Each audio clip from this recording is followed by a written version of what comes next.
Sandy Pelham, the CEO and founder of Mom Life TV.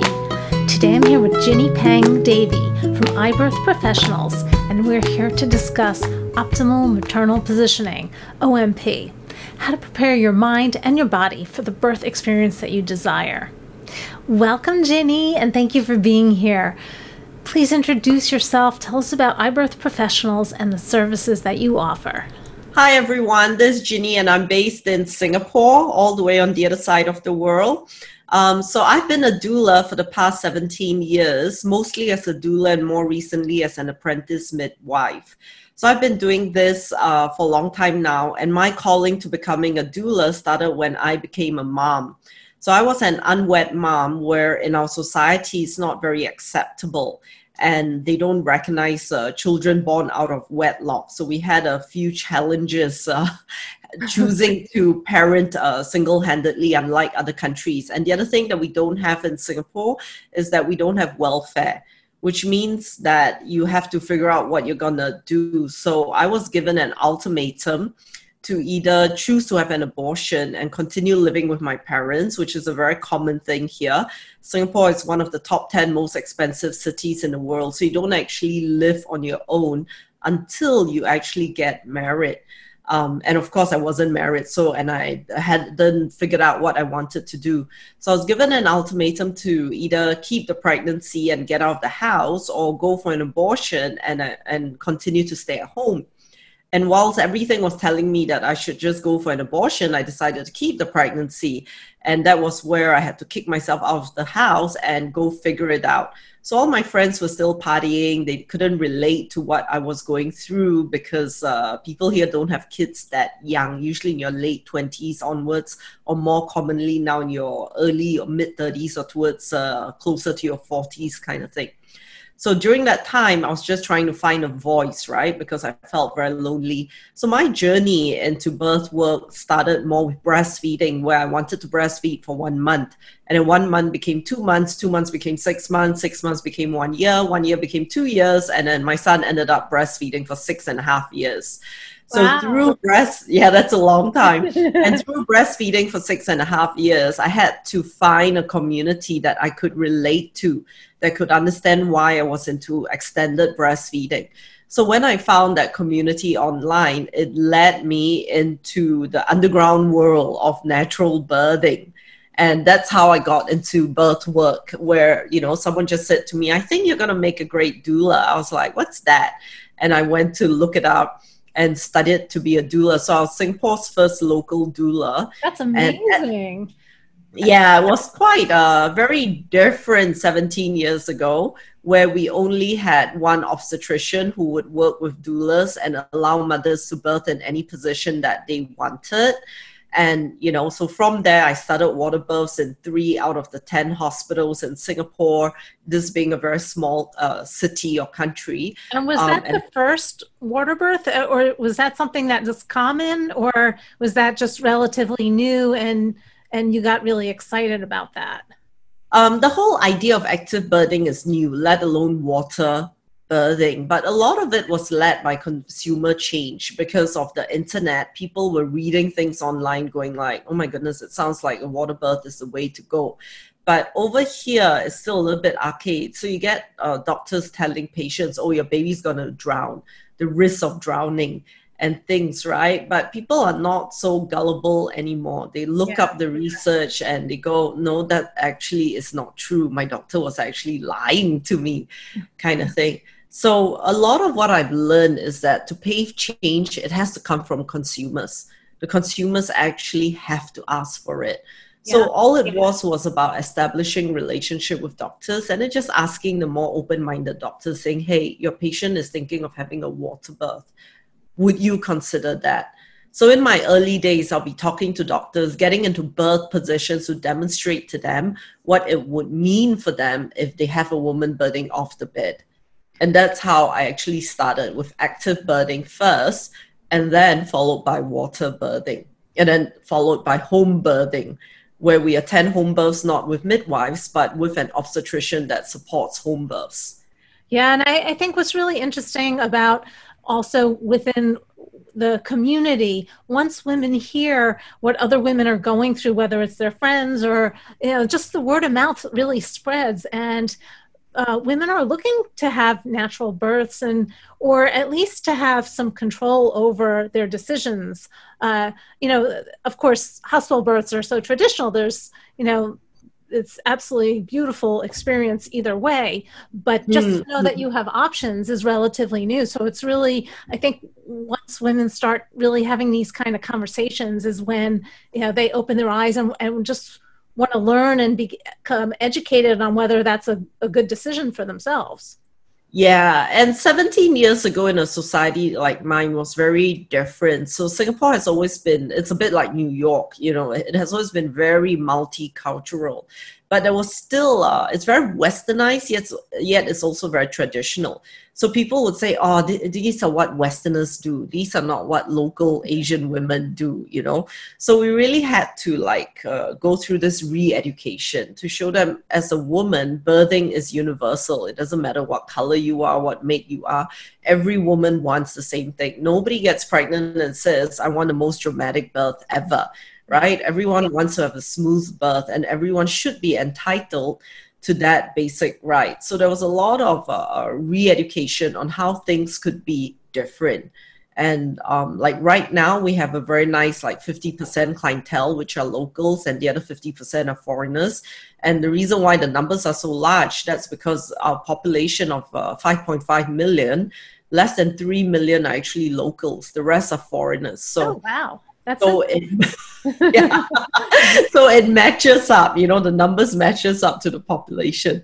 So it's always very important for me as part of the education to make sure that the local community is aligned with what we're doing, to know that this is not a westernized thing, but this is a woman's thing.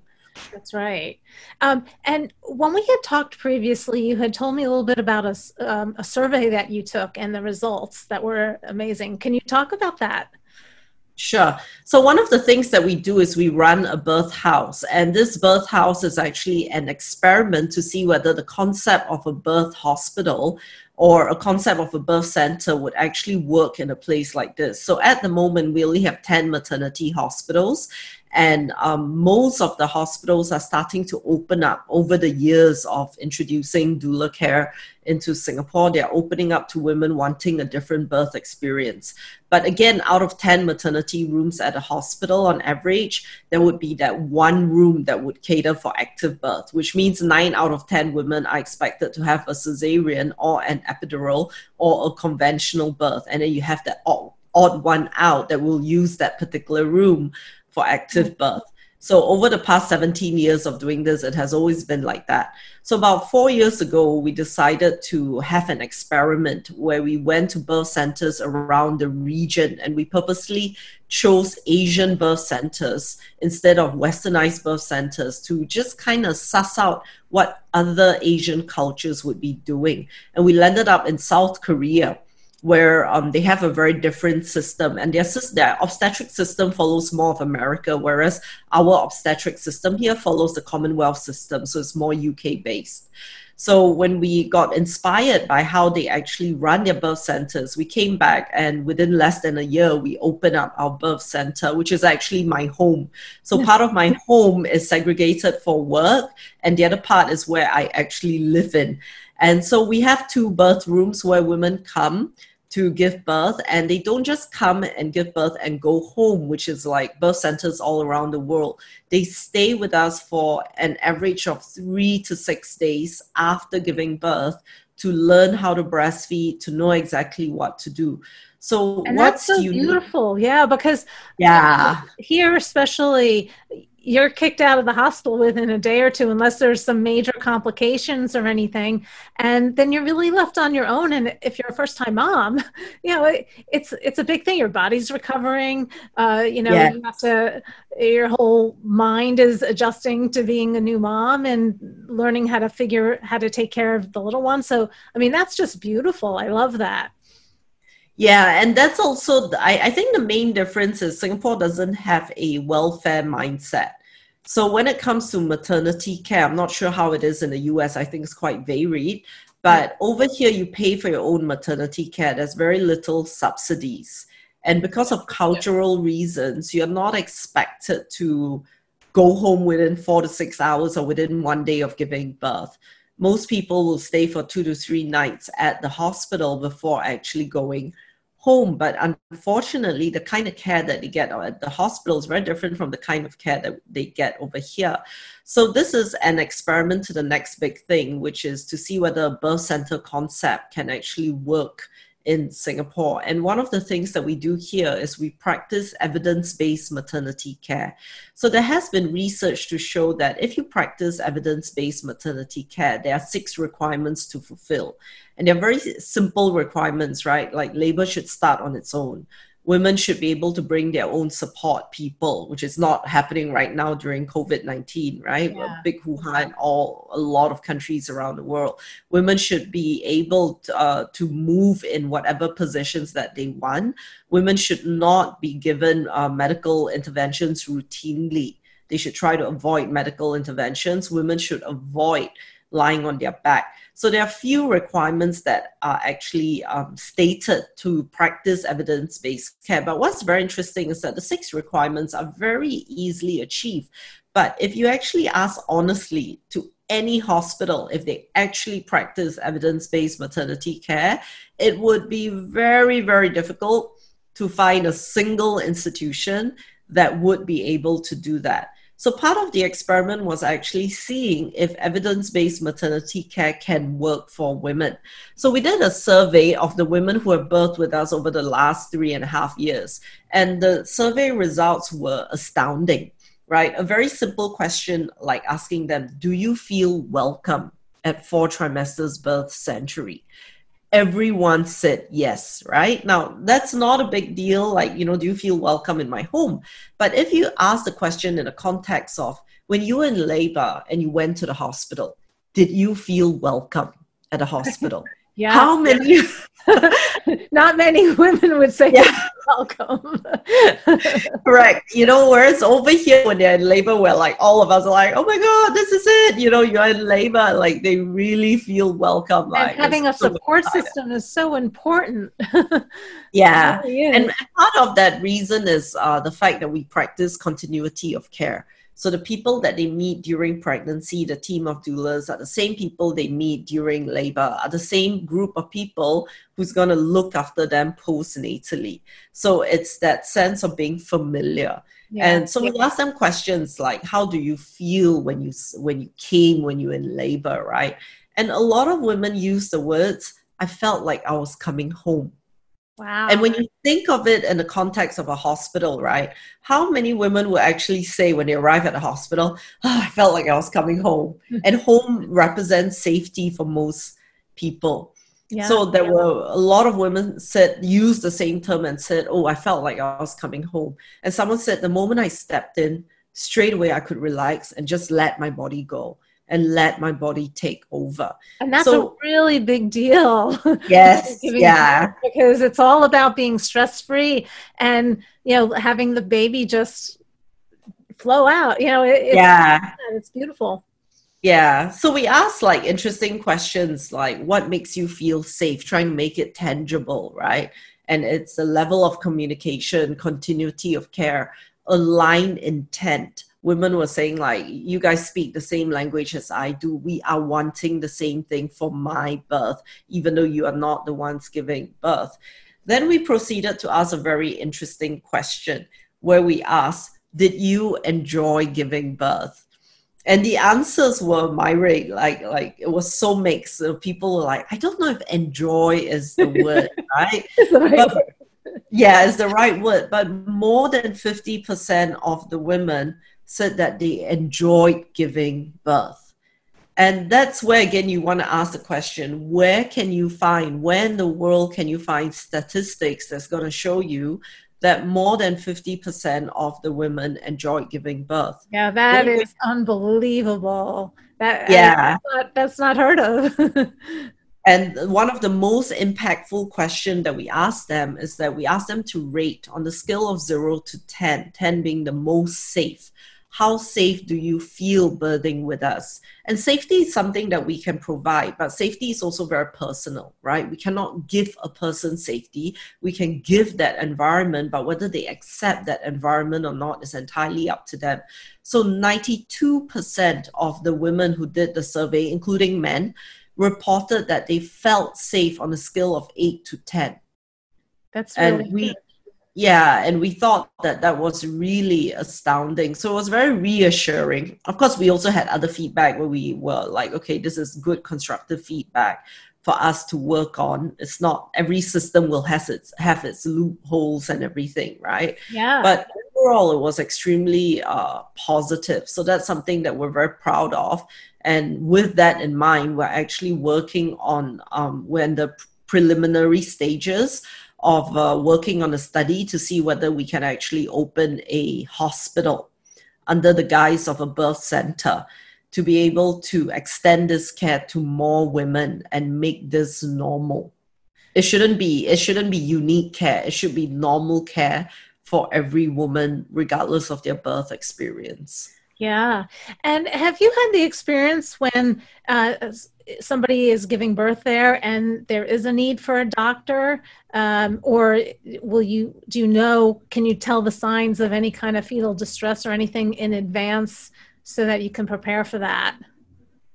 Absolutely. So one of the unique things about our birth center is that it's run by doulas who don't do anything clinical, not by midwives. So because of that, we actually still work with doctors. So an obstetrician will come for delivery and a pediatrician will come after to check on baby. Now, the trick is we need to be able to assess where a woman is based on how she's behaving to get the doctor to come for delivery in time without doing a vaginal exam. Yeah. So that's something that's very unique in our situation. So it's not as if there's no medical care. We do have medical care. Beautiful. And that's where... That probably also adds to that feeling of safety too. Correct. So we calculated our transfer rate. So we have a ratio of about, it's almost 50%, but it's about 46% of the mothers are first-time mothers birthing here. And the remaining 54% are second-time or more mothers. So that's actually quite a high ratio of first-time mothers birthing here. Yeah. So when it comes to a good ratio that you have the moms that want to keep coming back because they really entrust your care. Yes. And so one of the things that we had to look into was what were our transfer rates. So our transfer rates are about 27%. Global transfer rates for first-time mothers is about 30%. So we're quite aligned with global rates. For second-time or more mothers, our transfer rates is 0%. So globally, transfer rate for second-time or more mothers is actually 10 to 13%. And can you just explain what the transfer rate is? So transfer, as in they have to transfer to the hospital because they are needing medical support. Perfect. And we have not transferred because a mother or baby is unwell. We transferred only because the mother is wanting pain relief, the labor is too long and she's tired, or the mother is needing induction or augmentation to be done because the labor is not progressing no matter what we did. So one of the things that we're very famous for, popular for, because I teach globally around the world, mostly in Australia, and I teach mostly midwives, is using techniques for labor to be successful. So our cesarean rates on an annual level for the past 3 to 4 years as a group practice, which means not just attending home births, but also hospital births, women wanting an epidural, etc. Our cesarean rates are less than 5%. So we have an average of supporting 100 moms every year. So that's a very low number. Global cesarean rates given by World Health Organization range between 11 to 13%. And over the years, I would say over the past 5 to 7 years, we've brought our numbers down from 11 to 15% all the way to less than 5% cesarean rate. Wow. That's really amazing. Maybe you can talk a little bit about how you really read a woman's body, and then I want to know about your optimal maternal positioning. Sure. So one of the things that when you talk about having a natural birth is that commonly used terms that women would use is you got to learn how to trust your body and you got to be active. You got to get off the bed and move in any position that you are wanting. And these are the things we commonly hear. But the thing about giving birth is that it is a lost art. We are no longer in the times where we saw our mothers giving birth to our siblings. We saw aunties giving birth. We saw cousins giving birth. So it has become a lost art where when you say to someone, okay, just listen to your body and do whatever you need to do. Most women have no idea what they need to do because there's that lack of exposure. Yes. In the same way, breastfeeding never used to be so difficult, because your grandmother would have done it, your auntie would have done it, your sister would have done it, your cousins would have done it, and you're surrounded by people who would have done it, who would be able to support you when you are having your own challenges. But these days, breastfeeding is incredibly difficult because we no longer see it happening. And this is something where we got to figure it out on our own because it's not something that is normal to us anymore. Although it is getting back to be normal. I think more women are breastfeeding now than probably in the last, 40, 50 years.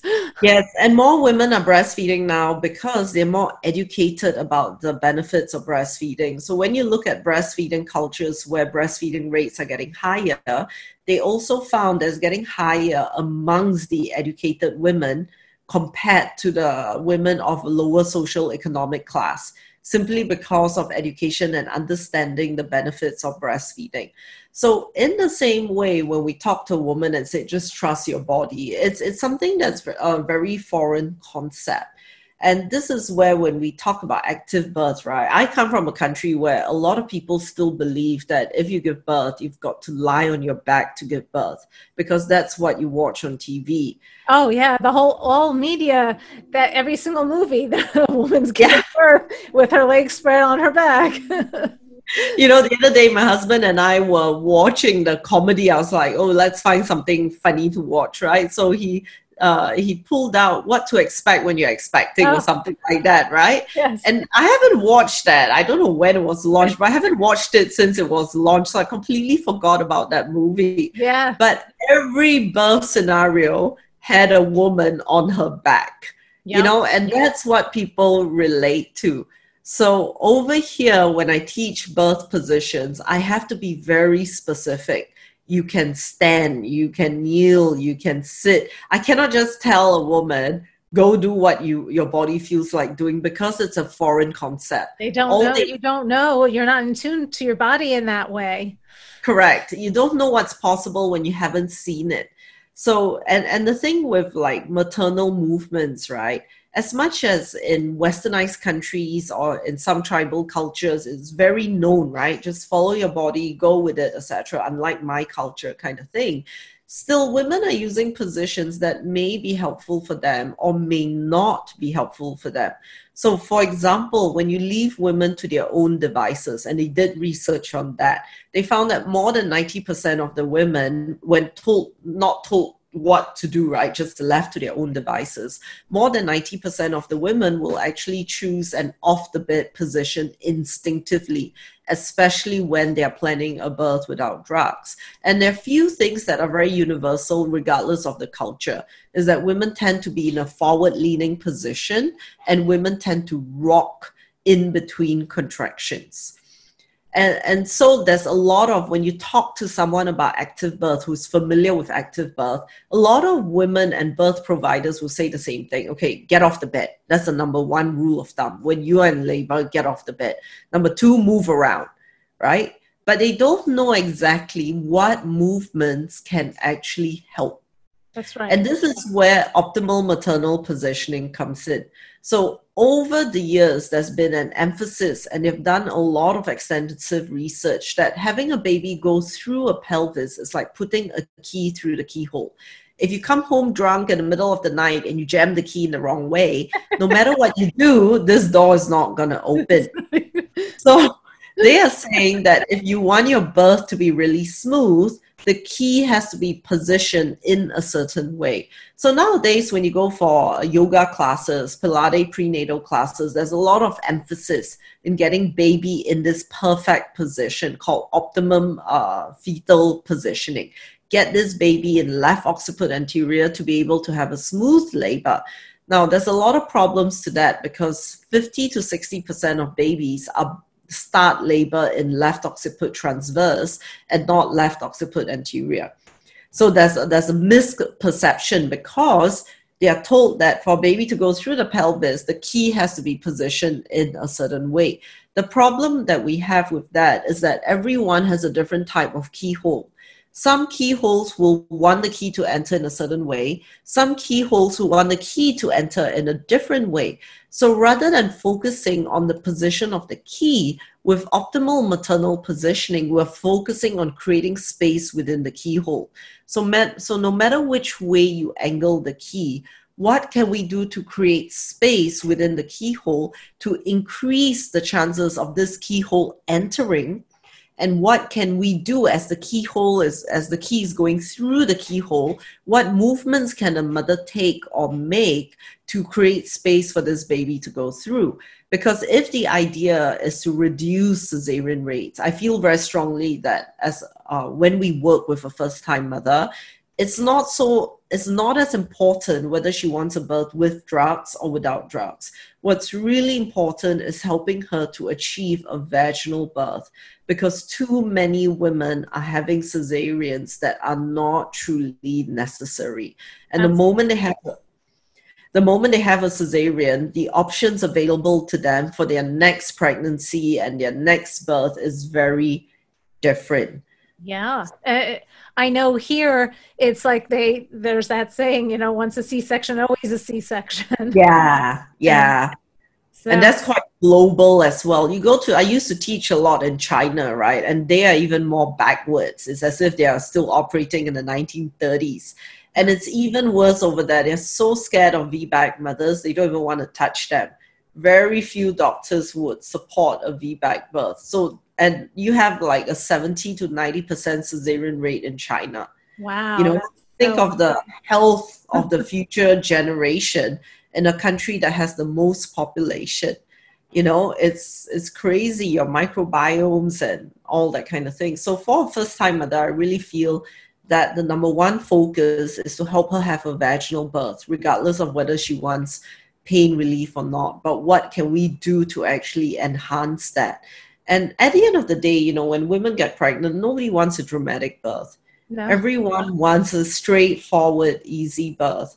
And it's a bit like, I always tell them, it's a bit like training for a marathon, right? You're not going to just sit on your couch and visualize the entire marathon, which is going to be helpful, but you actually need to get up and train, right? And these are exercises that we do to train the pelvis, to prepare the body for childbirth so that they have increased pelvic mobility to be able to create space for the baby.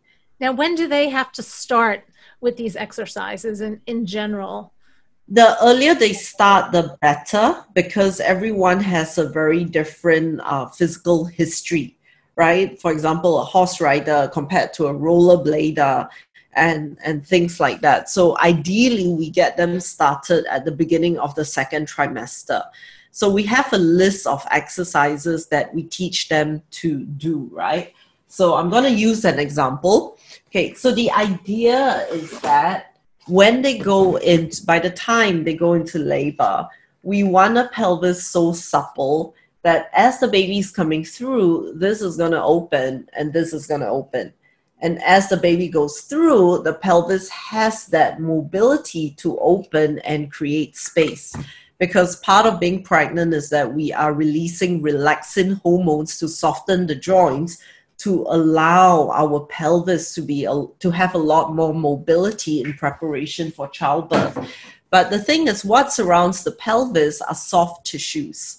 And if our soft tissues, like your hamstrings, your psoas muscles, your piriformis muscles, your pelvic floor, if they're all very tight, they will inhibit the degree of opening that the pelvis is able to do. So the first thing that we teach them is the concept of pelvic alignment. And what is pelvic alignment? So think of the uterus as the hot air balloon. Think of the basket as the uterus. Then the question we want to ask is, what actually connects the uterus to the pelvis in reality? And it's connected by the ropes, right? That connects the balloon to the basket. So the ropes are represented by soft tissues, which is muscles, ligaments, and fascia. So as her hot air balloon, her uterus is growing with her baby in it. When a woman is moving around, like a hot air balloon, it is always doing its best to maintain dynamic equilibrium. But if we look at it from a microscopic point of view, it's never really in dynamic equilibrium. It's never in equilibrium. It is always in dynamic equilibrium. It's doing its best to balance throughout. So when a woman is pregnant, what's happening is her uterus, her soft tissues, and her basket, her pelvis, is doing its best to maintain dynamic equilibrium. Then she moves around and she has to bend over. And the hot air balloon will go this way, right? And then when she comes back up, the hot air balloon is going, whoa, whoa, let's do its best. And then she moves around, and when she sits, she doesn't just sit, she crosses her legs. So she causes a twist. So what's really important is when she comes out of position, her hot air balloon is in dynamic equilibrium. And this is important for labor because this is the keyhole. You can have the key in the right position, but if someone tampered with your door, no matter what you do, this key is not going to go through. In the same way, if a mother has a toddler and she hip carries all day long, her hot air balloon will be twisted. By the time she goes into labor, it will also probably be twisted. Then what's going to happen is her body is ready to release the baby, but physically her body is not. Part of her body wants to release the baby, but the other part of the body goes, I don't have space for this baby because the passageway is twisted. So even though labor is starting, this key, you're trying to jam this key into the keyhole, but somehow it's not fitting into the keyhole, even though it is the right key. And that's because the hot air balloon is twisted. So in optimal maternal positioning, we first focus on what we can do to untwist the hot air balloon and help the hot air balloon maintain dynamic equilibrium. And then once we achieve that, the next thing that we work on is, now that we have dynamic equilibrium within the hot air balloon, what exercises do we need to do and do we need to know to create space for this baby? For example, when you have a woman rocking during labor and you ask her, when did you rock? Did you rock in between contractions or during contractions? Most women will tell you, no, I rocked in between contractions because it felt good. So when we rock, what we're doing is we're not opening the pelvis, but we're changing the orientation of the pelvis.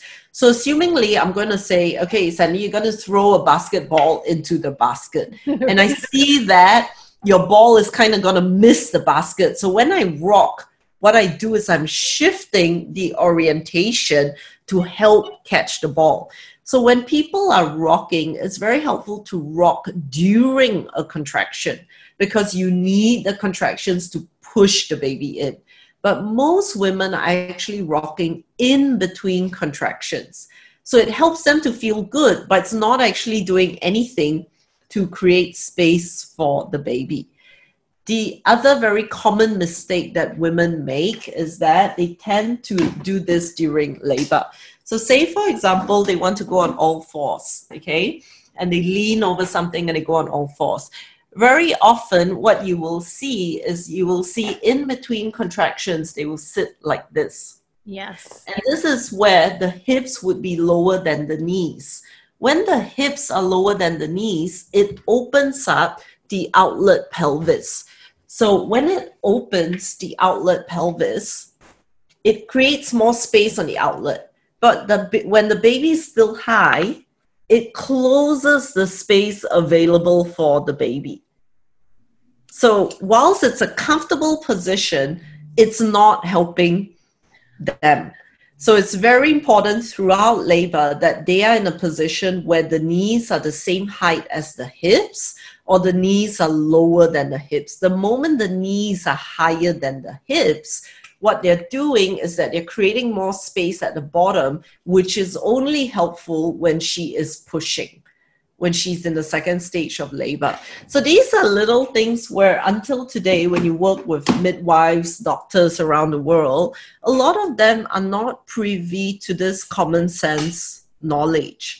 Absolutely. So they'll just tell a woman and say, okay, just, as a midwife, I'll tell you, get off the bed, move around, don't lie down there, just get active.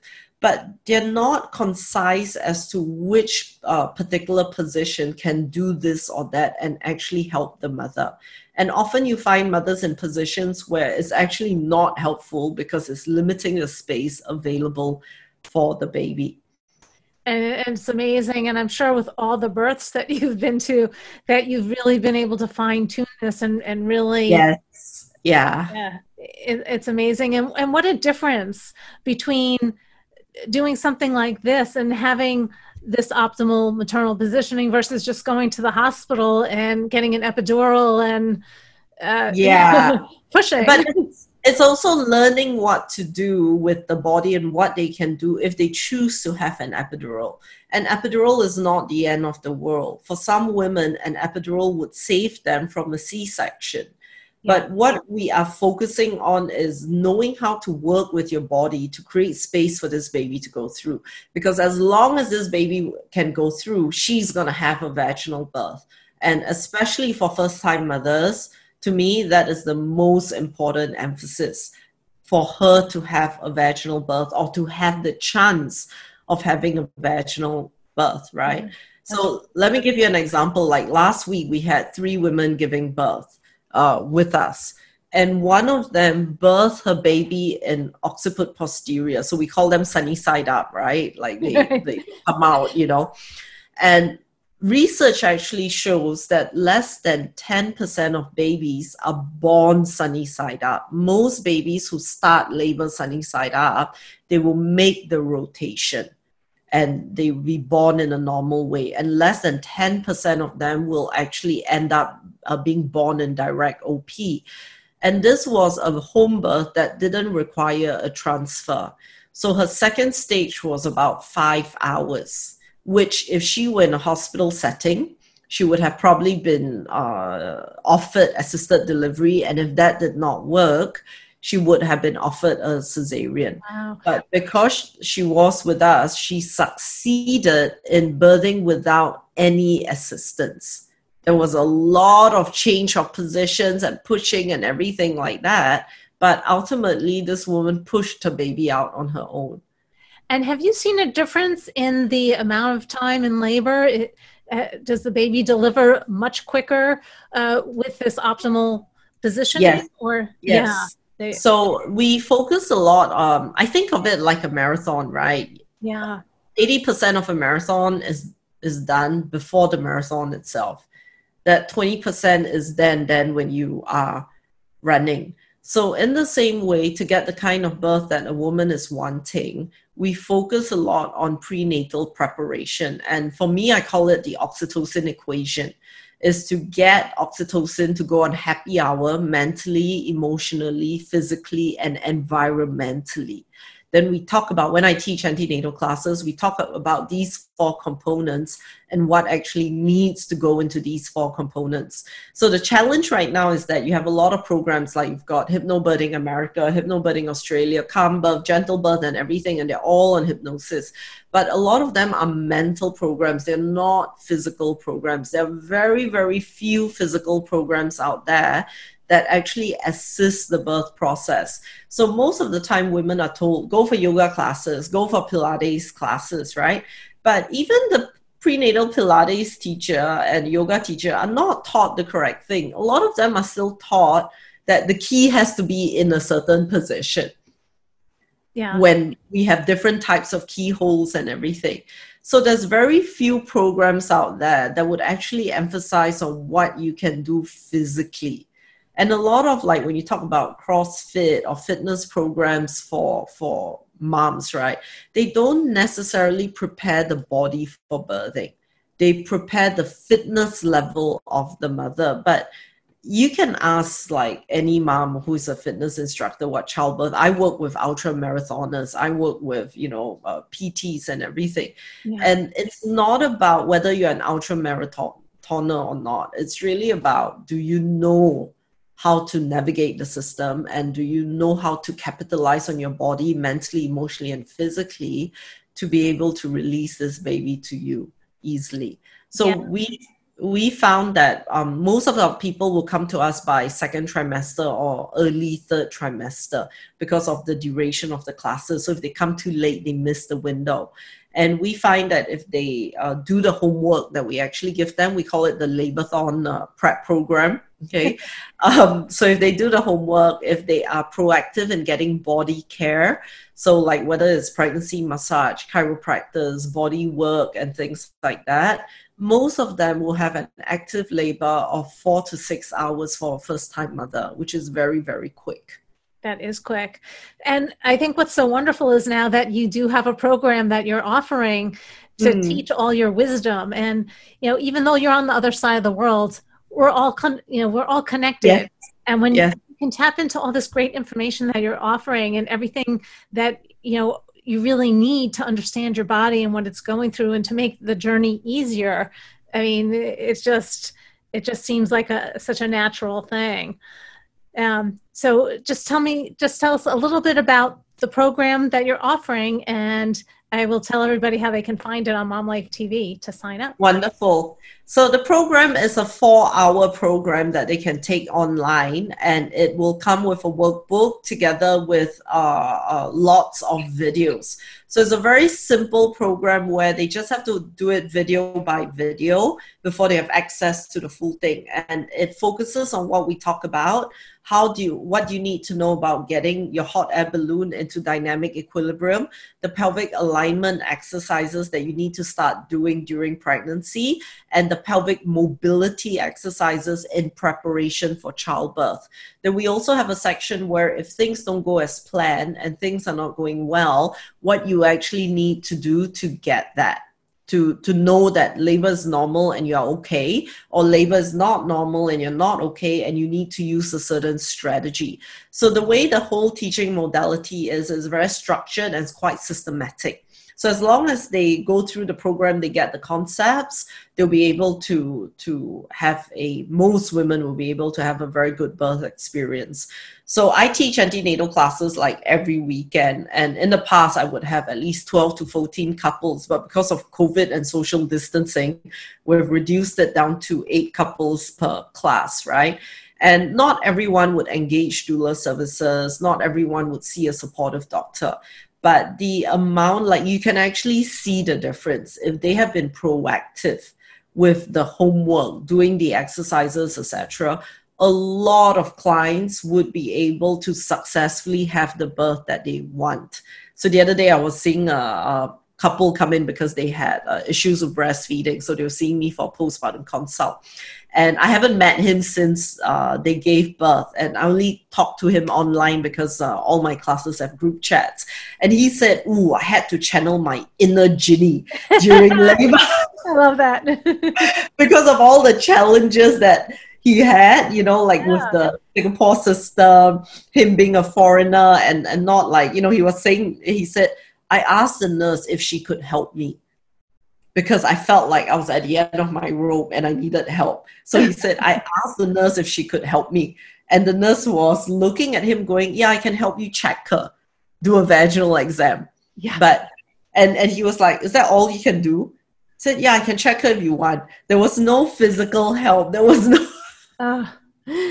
And so what is your recommendation then for someone who's taking this class once they are ready to give birth, and whether they're in a hospital or a birthing center, and in terms of whoever's there with them to help them coach through this? Is this something that they should watch together with their partner? Is there a separate class then that a doula can register for so she can learn how to work with her client? If they are just parents, then definitely they need to go through the program together, because the pelvic alignment protocols, the exercises are passive exercises. So she needs a birth partner to be able to work through the exercises with her. And then the pelvic mobility protocol for what she's going to use during labor, she can work through those exercises herself. So the idea is that when we prepare for our labor-thon, 70% to 80% of the work is done prenatally. So in an ideal situation, these exercises should be done every day or every other day during pregnancy until it becomes a part of who they are. Because during labor, I don't want them to think through whether they're doing it correctly. I want them to feel through the whole labor process. So this is something I highly recommend that they do together. Now, if they engage a doula or they have a midwife whatsoever, they can sign on for a professional program where we have OMP for professionals, which is also available online. Or some parents will even take it further. They don't just do OMP for parents. They take my entire antenatal program, which is also available online. Perfect. And, I think one of the biggest things is for a woman to really just feel empowered in making her own choices. And so what is your advice once she takes the class and she's doing all this positioning, and let's say she is in a hospital birth? Is this something that she should just say to the doctor, I want to try these different positions because this is what I'm comfortable and I know my body? How do you recommend that they approach that? When they understand why the exercises, the intent of the exercises, they'll feel very strongly about it. So I think what parents are not aware of is when they work on their birth plan, you can have a birth plan that you copied from somewhere, but you can have a birth plan that's reflective of your values towards the birth.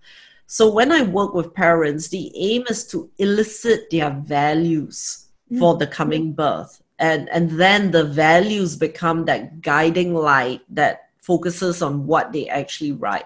So on the outside, every birth plan looks the same. But on the inside is the value system. And people where you hear stories of, oh, my birth plan went out of the window, that's because the value system was not in place. They just had a checklist. So one of the things is it's very important to communicate those values to your care providers. What is important for me? Because at the end of the day, regardless of the outcome, a woman wants to be able to walk away from the birth experience feeling as if she owned it, not that it was robbed from her, taken away from her, or she wasn't given the opportunity. So whether it ends up in a cesarean, an epidural, or birth without drugs, the most important part of it is that she owns the experience. They're so and that's and that's where it's not so much her. If she has a birth partner with her, is the birth partner's role to actually communicate the values of what they stand for. Because I always feel like when you read, a lot of people, they have this thing where, oh, the birth plan didn't work. It just went out of the window. All it tells me is you have not elicited your value system when you were preparing for this coming birth.